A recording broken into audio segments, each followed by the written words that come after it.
মানুষ যায়, বিশেষ করে মেয়েরা। ছোট বোনের ড্রেস কিনা শেষ, তারপর আমরা যমুনা ফিউচার পার্কে আসলাম 2 জন। যমুনা ফিউচার পার্কে ঢুকে আগে পানি কিনেছি, এত গলা শুকিয়ে গিয়েছে। এখন একটু আড়ং-এ যাব আব্বুর জন্য কিছু কিনতে। সো আড়ং-এ ঢুকবো, দেখি কি পাই আড়ং-এ। আড়ং-এ কিছু না পেলে অন্য অন্য শপে যাব। আড়ং-এর উদ্দেশ্যে যাচ্ছি তো যাচ্ছি, ফাইনালি আড়ং-এর শপ পেয়ে গিয়েছি।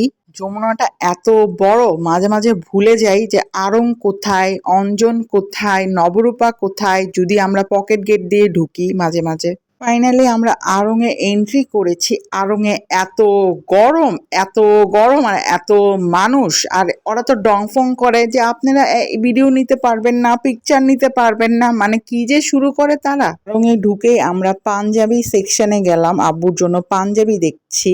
তো পছন্দ হয়েছে, তো ওটার সাইজটা বের করতে দিয়ে আমরা অন্যান্য শপিং করতে